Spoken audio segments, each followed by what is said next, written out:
Hello and welcome back to the English and Literature Podium. Today we begin Chapter 1, The Foundations of Communication. Before we learn how to communicate effectively, we must first understand what communication is. Let me ask you a simple question. Have you ever sent a text message? Have you ever answered a question in class?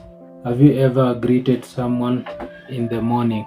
If your answer is yes, then you have communicated. Communication is part of our daily lives. In fact, from the moment we wake up to the moment we go to bed, we are constantly communicating.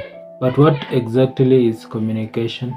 Communication is the process of sending and receiving information, ideas, feelings, or messages between two or more people. In simple terms, communication happens whenever one person shares a message and another person understands it. Now, communication has several important elements. Think of these elements as ingredients in a recipe. Without them, communication cannot happen effectively. The first element is the sender. The sender is the person who gives the message. For example, if a teacher is speaking in class, the teacher is the sender. The second element is the message. The message is the information being communicated. It is what the sender wants others to know. The third element is the medium. The medium is the channel used to deliver the message. This could be a speech, a phone call, a letter, an email, or even a text message.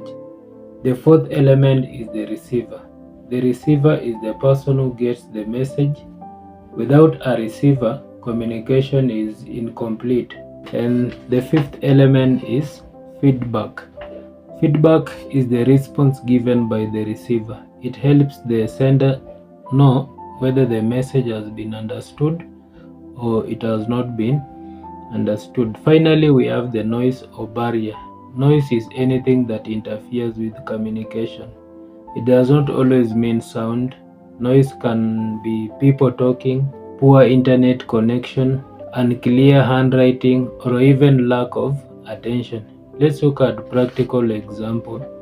Imagine a teacher enters a classroom and says, "Tomorrow we shall have a cat." In this situation, the teacher is the sender. The CAT or continuous assessment test announced is the message. Speech is the medium. The students are receivers. When students ask questions, that becomes feedback. And if some students are talking at the back and cannot hear properly, that becomes noise. Now that we have understood communication, let's ask another important question. Why does communication matter? Communication helps build relationships. Every friendship begins with communication. Communication helps us resolve conflicts. Most disagreements cannot be solved through honest conversations. Communication helps us learn effectively. Students learn because teachers communicate knowledge.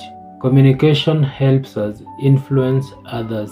Leaders, politicians, teachers, and business people all rely on communication to persuade and inspire.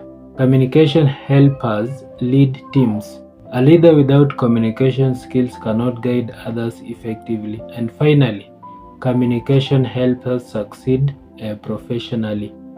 Whether you want to become a teacher, a lawyer, a journalist, entrepreneur, politician, or manager, strong communication skills will always be an advantage. Remember this, knowledge is important, talent is important, but if you cannot communicate your ideas effectively, many opportunities may pass you by.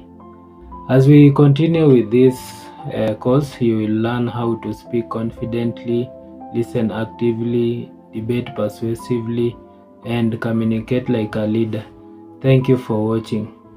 If you found this lesson useful, share and subscribe to the English and Literature Podium. See you in the next lesson. Bye.